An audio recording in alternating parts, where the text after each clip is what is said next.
Nesse momento nós abriremos as nossas Bíblias, segundo livro das Crônicas.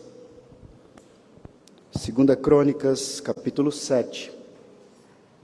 Eu farei a leitura do verso 11 ao verso 22.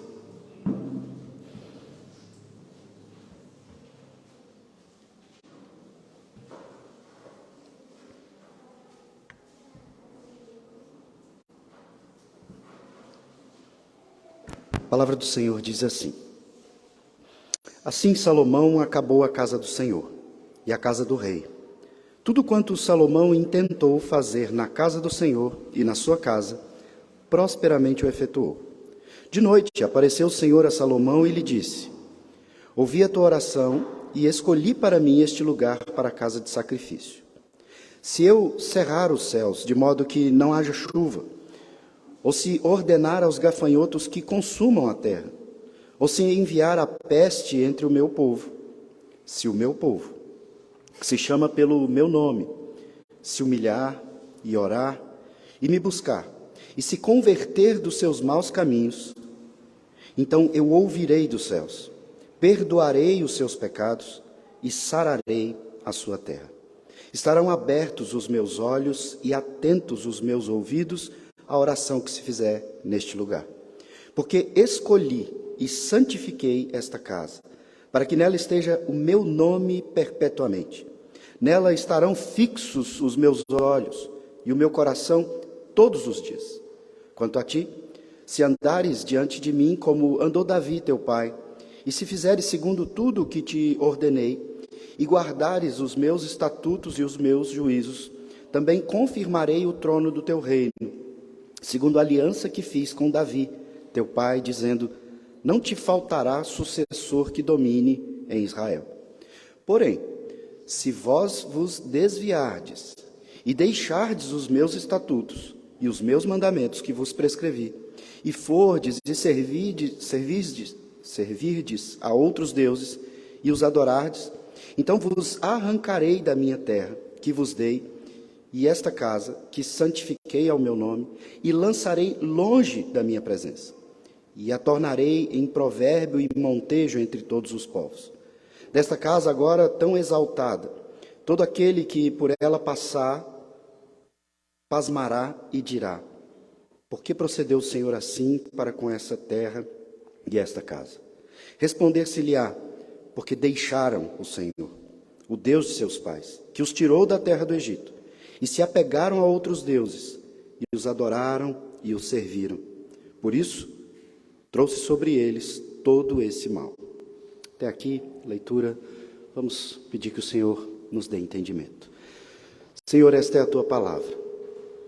Nós agradecemos por ela, agradecemos por esse ajuntamento, ó Pai, e pedimos que o Senhor fale conosco agora, que o Senhor nos instrua, que o Senhor, ó Pai, nos exorte, mas também nos conforte. É assim que nós oramos em nome de Jesus. Amém. Meus irmãos, este trecho das Escrituras talvez seja a parte mais conhecida do livro das Crônicas. O verso 14 é um verso muito conhecido.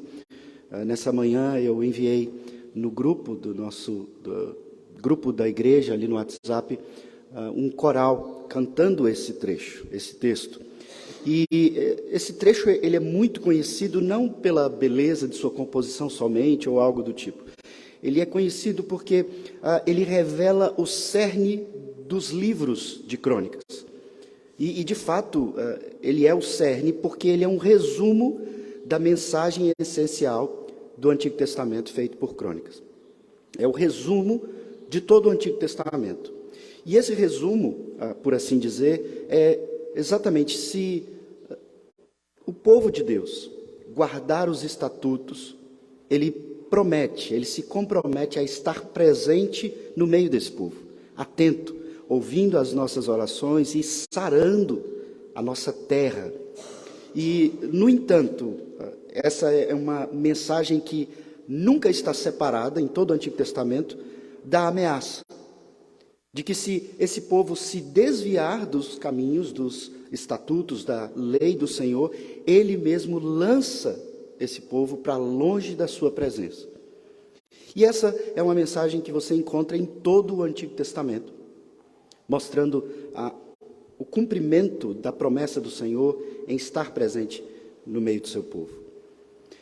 Nós chegamos aqui no trecho onde o texto diz que Salomão acabou a casa do Senhor. E logo no verso 11, nós temos aí uma demonstração de que tudo quanto Salomão intentou fazer, ele fez. Mas ele não simplesmente fez. O texto diz que prosperamente fez. A ênfase aqui do verso 11 é nos mostrar que aquilo que nós vimos lá no capítulo 2, aqui do livro das Crônicas, do segundo livro, no capítulo 2, no verso 1, é dito que Salomão resolveu, ou seja, ele intentou edificar a casa. E aqui no verso 7, ele está resgatando essa informação, dizendo aquilo que ele intentou, prosperamente fez. E por que o texto traz essa ênfase? Porque o intento de Salomão, durante toda a narrativa, não é um intento dele somente. É uma aliança que Deus tinha feito. Isso é repetido por várias vezes. Deus fez uma aliança lá atrás. Desde quando Abraão leva o seu filho Isaque para o Monte Moriá, e esse é o local da construção do templo, Deus fez uma aliança de que ali ele manifestaria a sua presença, mas é uma presença de resgate, de redenção. Assim como ele apresentou um substituto para o sacrifício de Isaque, Deus diz, é nesse lugar que vocês vão me orar, vão me buscar, e eu vou ouvir e vou sarar, vou curar, vou trazer bênção para vocês. E ele faz esse pacto com Davi, o pacto é cumprido com Salomão, e aqui a gente percebe que quando Deus nos comanda a fazer algo, e nós intentamos, nós resolvemos cumprir, prosperamente nós fazemos. É muito importante que nós entendamos que tudo que nós fazemos nessa vida, não só as coisas que realizamos aqui no culto, tudo que você faz, o seu trabalho, o seu casamento, a criação dos seus filhos, todas as atividades que você se envolve, se o Senhor te comanda a fazer algo, se o Senhor te chama, te vocaciona, e se você então ali responde ao Senhor, prosperamente você fará.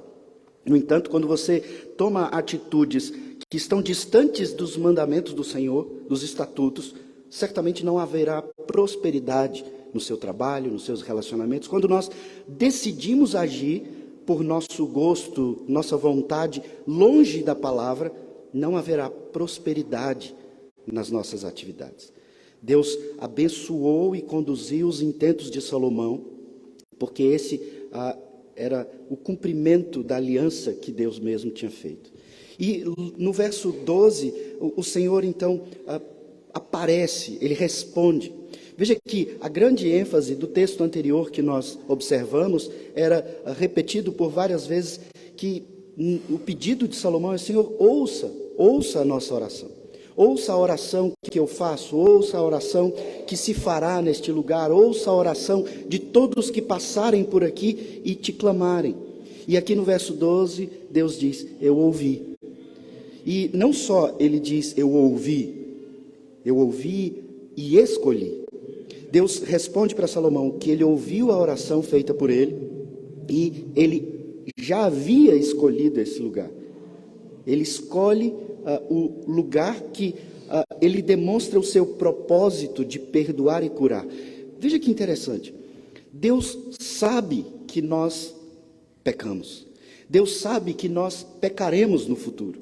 Mas então ele providencia um relacionamento onde a grande intenção e propósito dele é: venham a mim, se arrependam, peçam perdão, porque eu tenho o propósito de perdoar. Se você pensar na sua vida prática, às vezes alguém te fere, te machuca, te maltrata, peca contra você, e então você, por ser um crente, você resolve depois disso ir lá e perdoar essa pessoa.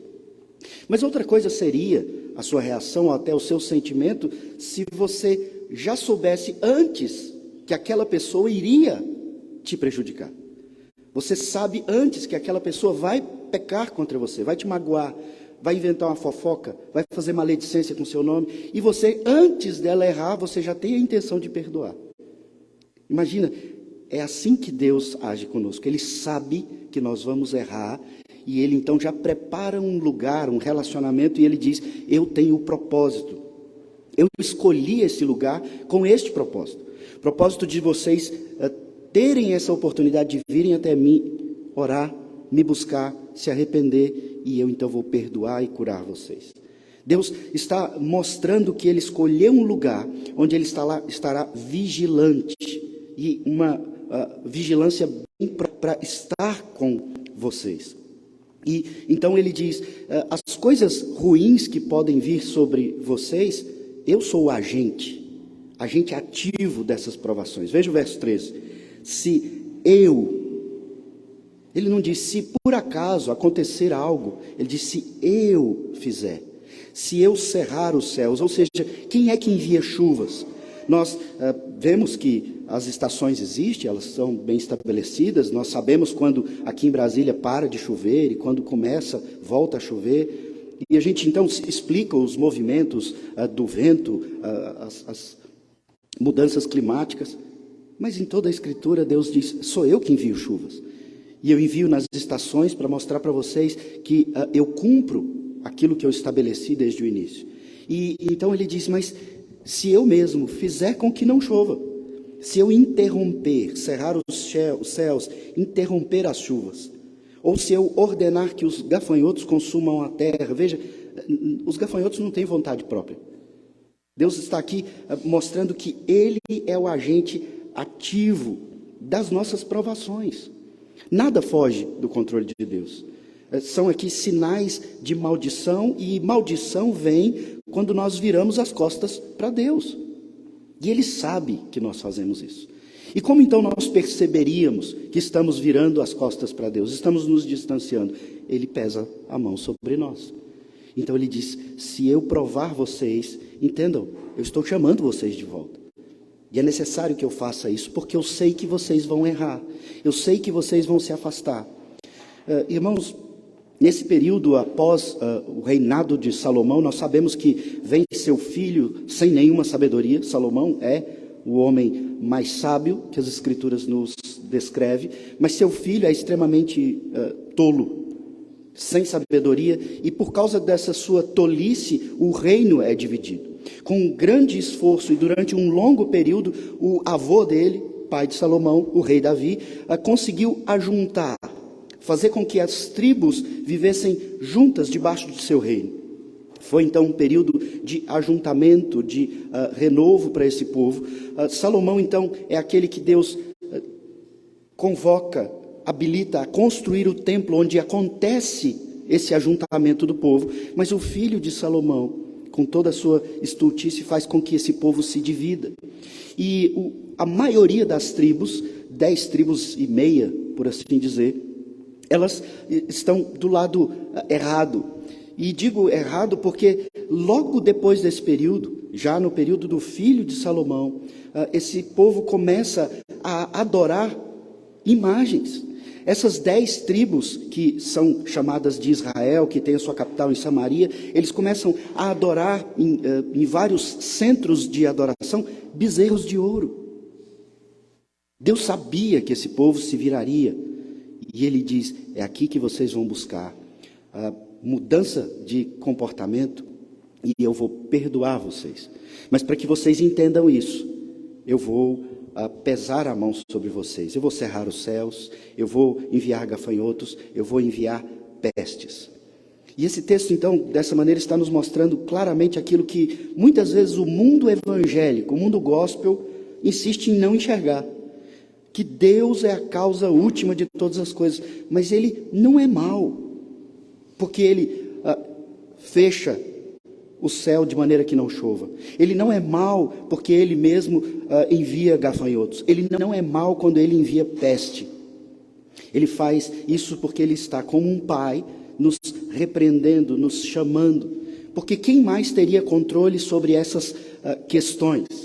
Não poderiam ser reinos, não poderiam ser homens de grande poder. Só Deus pode fazer com que chova ou que não chova. Então, claramente, o povo saberia se parou de chover, se vem toda essa peste sobre nós, uma maldição nacional. Então, Deus está nos provando. E Ele mostra isso, Ele afirma isso. Aqui ele não está tentando nos descrever coisas específicas que Deus faz. Ele apenas está nos mostrando males, juízos nacionais, porque assim seria a chuva sobre aquele povo, os gafanhotos, a peste. São males que atingem toda a nação.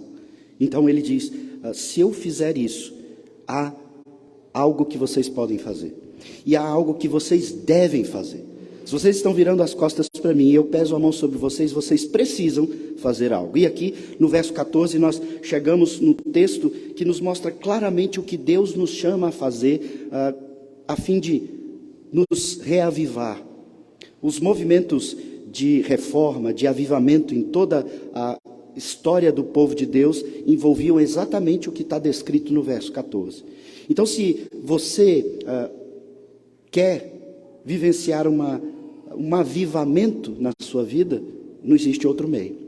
Se você quer realmente perceber se um avivamento que está acontecendo em algum lugar é real, aqui o texto o verso 14 te mostra quais são os elementos que precisam acontecer para que você saiba que é um avivamento verdadeiro. Avivamento não é um mover emocional ou algo como nós já vimos algumas vezes, pessoas simulando emocionalismo. Não, o avivamento envolve um povo que se arrepende, que chora, que busca a Deus, um povo que volta para os caminhos do Senhor. Ele deixa isso muito claro aqui no verso 14, trazendo para nós algo que é extremamente confortante.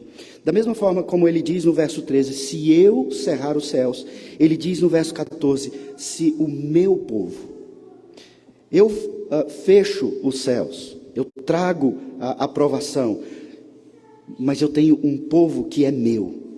E isso me leva constantemente ao texto de Êxodo 19. Antes da entrega da lei, dos 10 mandamentos, lá em Êxodo 19, no versículo 5, Deus diz ao seu povo, se diligentemente ouvirdes a minha voz e guardardes a minha aliança, então sereis minha propriedade peculiar.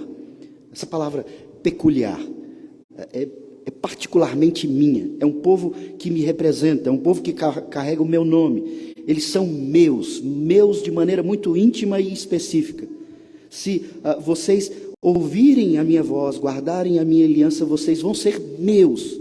E veja, pensa aqui em algo que você tem, pode ser um objeto, ou pode ser alguém que você ama muito, que você considera como algo seu.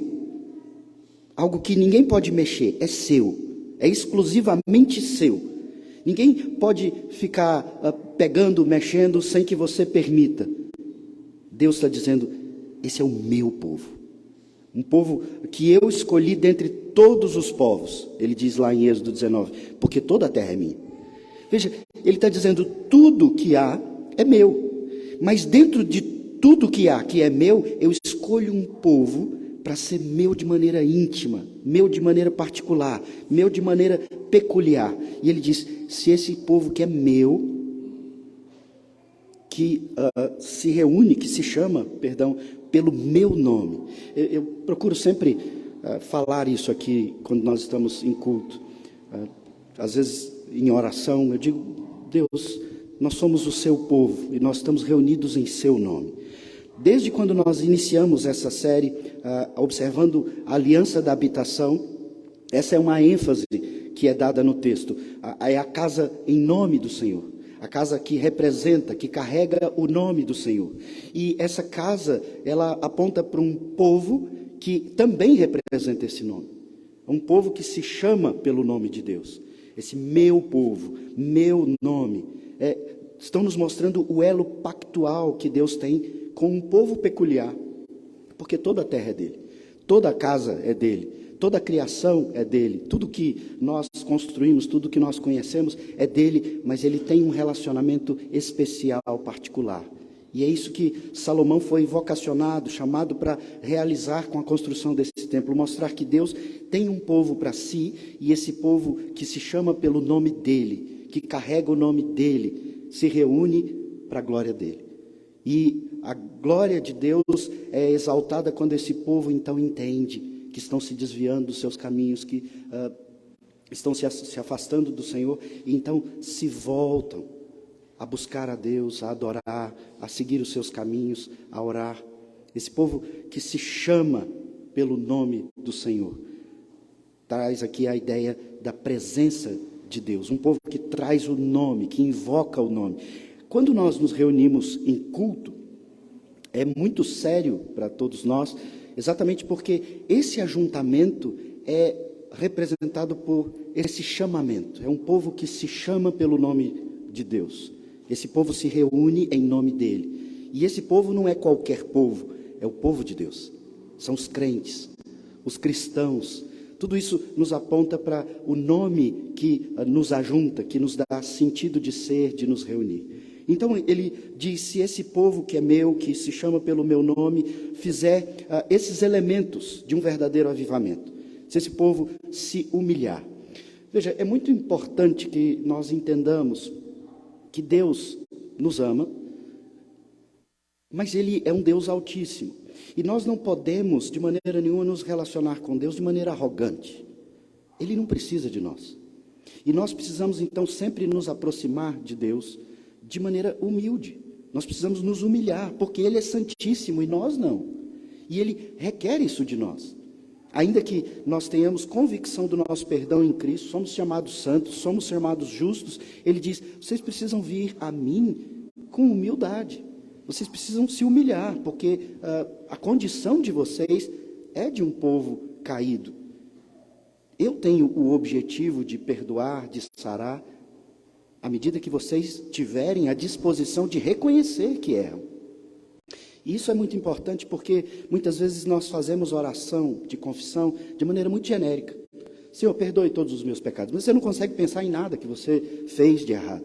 Porque a sua autoimagem, você se vê como uma pessoa completamente boa. Talvez você olhe aqui para a igreja e pense, eu sou o mais santo aqui dessa igreja. Eu sou o mais comprometido, eu tenho características aqui que quase ninguém da igreja tem. Não é assim que Deus te chama a se apresentar. Deus te chama a se apresentar com humildade, se humilhando, reconhecendo que as pessoas não são parâmetro para você, Ele é. E quando você coloca Deus como parâmetro, aí você entende que você precisa se humilhar, porque Ele é santíssimo e você não. E nessa atitude de humilhação, Ele chama o povo a orar também, outro elemento fundamental de um verdadeiro avivamento, humildade e oração, oração verdadeira. Oração é um meio de graça que Deus nos concedeu. Deus conhece os nossos corações, os nossos pensamentos, Ele não precisaria que nós orássemos. Ele sabe o que a gente faz de errado, Ele sabe qual é o nosso desejo, o que nós precisamos, Ele sabe todas as coisas. Mas Ele nos concede um meio de graça, onde você pode orar, falar com Ele. Você já falou com alguém? Certamente já. E essa pessoa não estava te dando ouvidos, ela estava te ignorando. E você ali tentando comunicar algo e a pessoa te ignorando. Pois bem, todos esses textos que nós vimos nos últimos 4 domingos e hoje, Deus sempre nos mostrou, se você orar em espírito e em verdade, eu vou ouvir. Eu estou atento, meus ouvidos estão direcionados para vocês.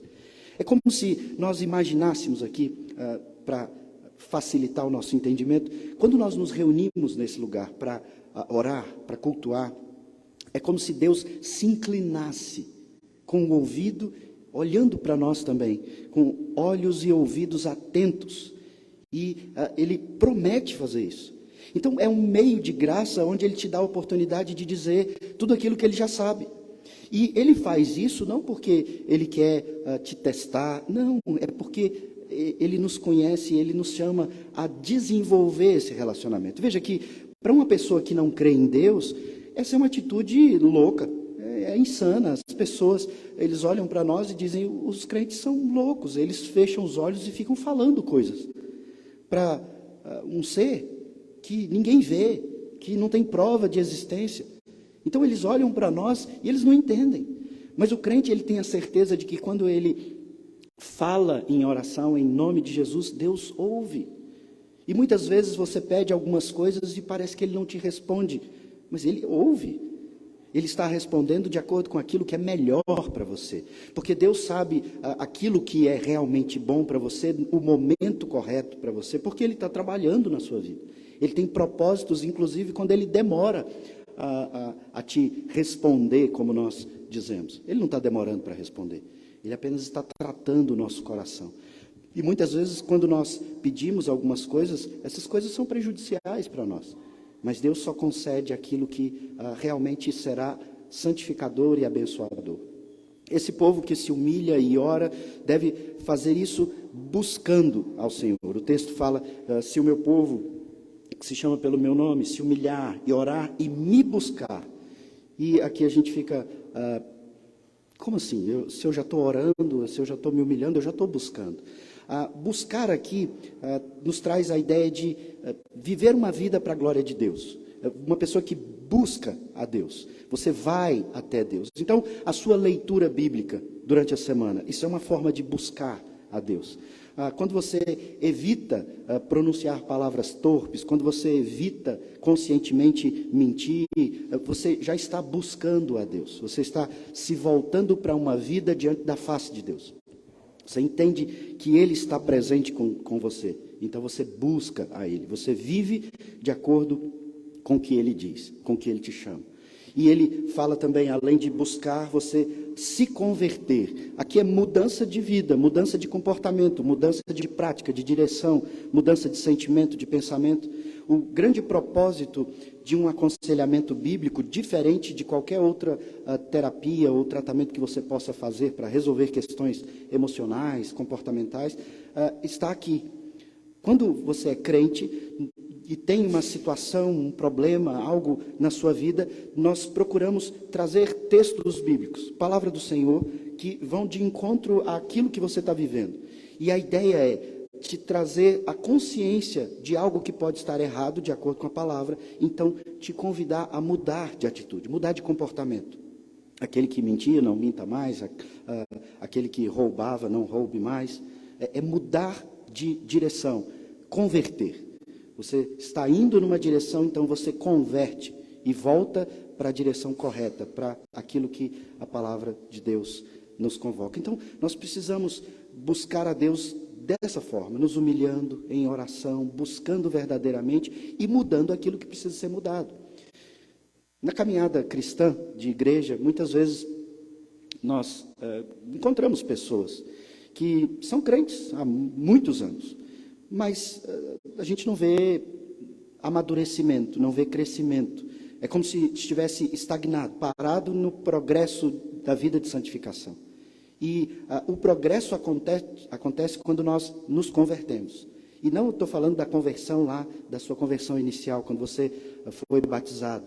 Estou falando de mudança de comportamento. A Bíblia sempre nos convoca a uma mudança e todos os domingos, quando você ouve a pregação, sempre há uma convocação à conversão. Sempre há um convite, e uso a palavra convite para ser mais ameno, mas é uma convocação, há uma orientação clara de que você mude alguns comportamentos. E Deus está atento nesse lugar, de ouvidos direcionados para nós, olhos direcionados para nós, esperando a nossa resposta. Resposta à palavra pregada, e a palavra sempre nos confronta a mudar alguma coisa. Ou você é muito santo e não precisa de mudança. Nós sabemos que não é esse o caso. Nós precisamos então responder ao Senhor, e isso é o que Ele diz aqui, se você se converter dos seus maus caminhos. Então Ele traz a promessa dessa verdadeira busca a Deus. Então Ele mais uma vez enfatiza, eu ouvirei. Aqui acontece algo interessante no texto hebraico, aqui no texto original. Aqui, até em português, ele poderia simplesmente dizer, ouvirei, sem o eu. Mas o texto tem dado essa ênfase. Meu nome, meu povo, se eu fizer isso, sempre a ênfase do eu. E aqui há uma repetição curiosa, é como se ele dissesse, eu realmente ouvirei. Eu diretamente, eu pessoalmente, bem de perto ouvirei. Ele não diz simplesmente, ouvirei. Eu ouvirei. É como se houvesse aqui uma redundância, uma repetição. Eu realmente, particularmente, diretamente, pessoalmente, vou ouvir a sua oração. E ouvindo essa oração, eu já tenho a intenção de perdoar. eu perdoarei. Eu perdoarei, é uma promessa. E nós precisamos usufruir dessa promessa. Da mesma forma que nós temos consciência que pecamos, nós precisamos ter firme convicção de que temos o perdão dos nossos pecados. E essa convicção, de maneira nenhuma, como algumas pessoas pensam, é uma convicção que faz com que você vire um crente relaxado. Que você sabe que é perdoado, então vamos pecar. O apóstolo Paulo trabalha muito bem essa ideia lá na carta aos Romanos, quando ele diz, nós vamos então pecar mais ainda, porque sabemos que é tudo pela graça, que não é mérito nenhum em nós. Nós vamos pecar mais? E ele mesmo responde, é claro que não. É claro que não. Porque o amor de Deus nos constrange. E nós então somos motivados a parar de pecar, a viver uma vida digna daquilo que nós anunciamos, um Deus santo. E ele diz, eu vou perdoar, mas vocês precisam então me buscar, se humilhar, orar, converter dos seus maus caminhos. Se nós não nos convertemos, se não mudamos as nossas práticas, então como há perdão sem confissão? Como há perdão sem reconhecimento do erro? Quando nós estudamos aqui na igreja sobre perdão, nos estudos bíblicos de quinta-feira, isso foi algo que nós enfatizamos aqui e relemos várias vezes. Há uma ideia também no meio evangélico, no mundo gospel, de liberação de perdão. Então, alguém te magoou em algum momento da vida, e você lá na sua casa, quieto no seu canto, você direciona, às vezes, geograficamente para onde essa pessoa está, ou algo nesse sentido, e você libera perdão. A Bíblia não ensina isso. Perdão exige arrependimento. Então, a gente perdoa quem chega até você e diz, olha, me perdoa, porque eu reconheço o meu erro, e eu prometo que eu não vou cometer isso mais contra você. E você diz, ok, agora você tem o meu perdão. E você diz, mas não é assim. Até mesmo o perdão em Cristo Jesus exige de você uma confissão de pecados. E nós fizemos isso há pouco, aqui no batismo, na profissão de fé. Uma das perguntas é, você entende que você é pecador? Sim, entendo. E você entende que somente em Cristo, confessando os seus pecados, você tem perdão? Sim. Perdão exige confissão, arrependimento, reconhecimento, senão não é perdão. E Deus diz, esse perdão está ligado à conversão dos seus maus caminhos. Eu vou ouvir e eu vou perdoar. Um texto clássico para nós está lá em 1 João 1, verso 9, que diz, se confessarmos os nossos pecados, Ele é fiel e justo para nos perdoar os pecados e nos purificar de toda injustiça. Lá em 1 João ele está dizendo, Deus é fiel. E fiel a quê? Fiel a Ele mesmo que prometeu perdoar. Ele, sabendo antes que nós iríamos pecar, Ele já faz um compromisso de perdoar. E Ele é fiel aos seus compromissos. Então você vai orar a Deus em humildade, convicto do seu erro, arrependido. Então você não precisa ter dúvidas de que Ele te perdoa. Ele de fato te perdoa. E às vezes nós ficamos por tempos vivendo com uma consciência pesada, porque reconhecemos o nosso erro e enxergamos a nossa indignidade, mas não acreditamos na capacidade de Deus em nos perdoar. Então, nós, às vezes, nos afastamos de Deus. Porque a gente diz, o meu pecado não tem perdão. Tem perdão sim, porque Deus já sabia do seu pecado. O que Ele exige agora é mudança de comportamento. E Ele diz, eu vou perdoar e eu vou purificar. É a mesma ideia que está lá em 1 João, ele diz aqui em 2 Crônicas. Ele diz, eu vou sarar a vossa terra, eu vou purificar. Veja que ele havia falado dos males, dos juízos nacionais, e ele diz, eu vou ouvir, eu vou perdoar, e eu vou sarar a sua terra. Eu vou melhorar a vida de vocês, eu vou abençoar a vida de vocês nessa terra. Nós, como povo de Deus, sabemos que não há uma comoção nacional no nosso país, onde todos os crentes verdadeiramente buscariam isso.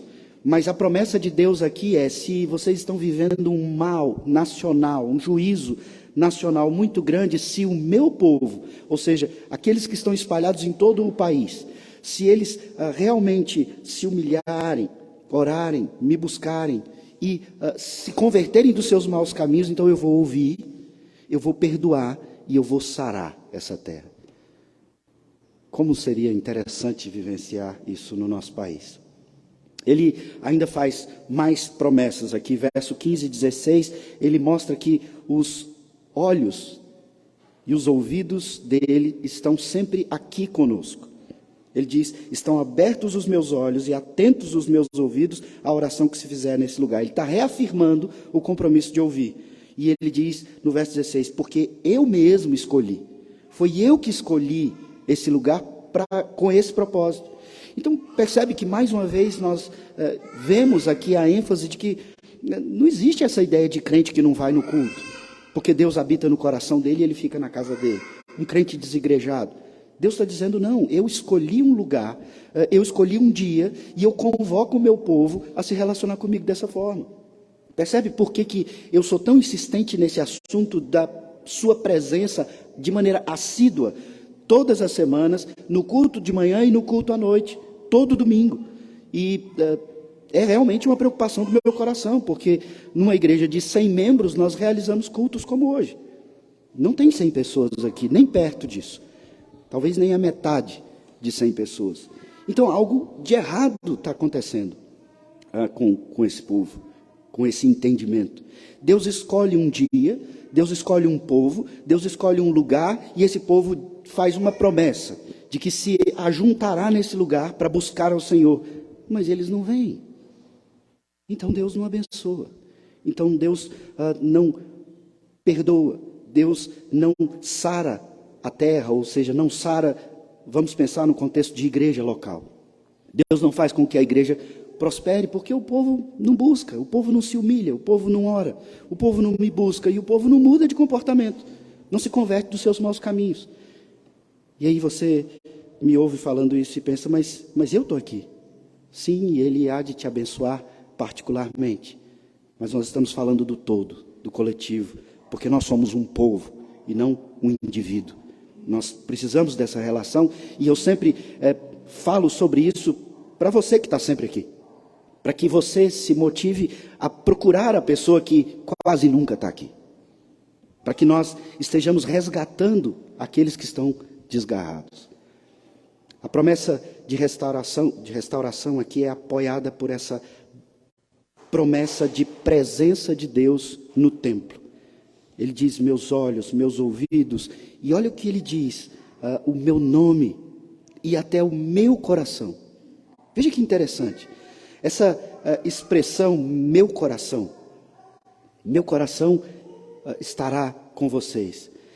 Essa ideia de Deus ter um coração, ela é extremamente rara na Bíblia. Nós vemos menção disso lá em Gênesis 6, quando Deus está profundamente magoado, entristecido com um povo que não busca Ele. O meu coração está aí com vocês. Fixos os meus olhos e o meu coração todos os dias. Não existe maneira mais profunda de Deus nos revelar a proximidade dEle conosco. Ele diz: o meu coração está aí com vocês. É lógico que Deus não tem coração na forma como nós conhecemos esse órgão, porque Deus é Espírito. Mas Ele está dizendo: todo o meu amor está aí com vocês, por isso eu perdoo, por isso eu ouço, por isso eu abençoo, por isso eu conduzo vocês. E então vem algo que é muito importante nós sabermos historicamente, quando a partir do verso 17 até o verso 22, ele fala do outro lado: se vocês se afastarem, então vocês vão sofrer. E é exatamente isso que acontece logo depois, quando o filho de Salomão começa a governar. Há a divisão, as tribos, os reinos, reino do norte, reino do sul, e esse povo começa a adorar outros deuses, começam a se corromper de maneira absurda. Então, dali em diante, nós vemos em toda a narrativa do Antigo Testamento juízo, exílio, e o ponto mais alto, a grande maldição é desterro. É quando vem o povo assírio, vem aquele povo e toma a sua terra, terra que foi prometida por Deus, e eles ganharam por meio de batalhas sofridas, eles se estabeleceram, então vem alguém e domina. Um povo que fala em línguas estranhas e toma a terra. Por que isso aconteceu? Porque ele diz aí no verso 17, vocês precisavam guardar os meus estatutos e os meus juízos. Se vocês não fizerem isso, essa é a condição, essa é a aliança que eu fiz. Verso 18, ele traz a garantia aliança que fiz com Davi. Eu tenho um compromisso, eu tenho um pacto com vocês. Mas, verso 19, se vocês se desviarem, deixarem os meus estatutos, se vocês descumprirem a parte de vocês do pacto, então vocês vão perder. Vocês vão perder essa oportunidade de relacionamento que eu tenho com vocês. Veja como ele diz no verso 20, eu lançarei para fora da minha presença. Em todo o texto ele diz, eu estou aí. Eu estou junto, meu olho, meu ouvido, meu coração, está tudo fixo aí com vocês. Mas se vocês não responderem, então eu vou lançar vocês para longe. E essa ideia aqui de lançar para longe da presença, nos remete diretamente lá ao Jardim do Éden. Quando Adão, sua esposa Eva, desobedecem os estatutos, o texto nos diz que eles são expulsos da presença do Senhor. Eles são expulsos do jardim e Deus não permite que eles voltem. São colocados ali anjos com espadas flamejantes, protegendo para eles não voltarem. Deus lança para fora da presença. E verso 22 diz, por quê? Por que eu lanço vocês para longe? Porque vocês me deixaram. Porque vocês viraram as costas para mim. Muitas vezes nós nos questionamos, por que Deus não me abençoa, não me dá prosperidade financeira, não me dá prosperidade de saúde ou outras coisas desse tipo? Porque nós temos um coração tão corrupto, irmãos, porque muitas vezes quando nós estamos bem, muito bem, é exatamente o momento em que nós nos afastamos mais dos caminhos do Senhor. E curiosamente, nos momentos em que nós estamos sofrendo mais, quando você perde uma pessoa que você ama, quando você adoece de uma maneira horrível, é o momento que você mais busca a Deus.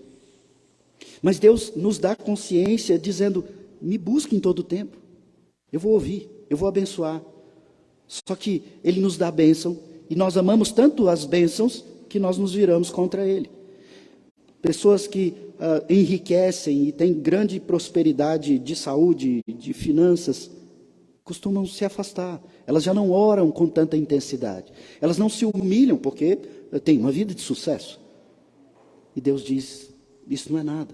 É eu que mando as chuvas, é eu que abençoo, é eu que dou provisão. Então se voltem para mim, me busquem, me adorem, porque eu estou ouvindo o que vocês estão falando. Eu estou vendo o que vocês estão fazendo. E o meu coração está aí com vocês. Que nós tenhamos consciência disso e que nós respondamos à palavra do Senhor, depois de termos entendido a aliança que Ele faz, prometendo para você que se você vier para a igreja no domingo, se reunir com o seu povo, fizer todo o esforço para fazer isso, Ele diz, eu vou estar aí, e eu vou abençoar você, eu vou conduzir a sua vida, eu vou resgatar você, e você vai viver com prosperidade. Vamos orar?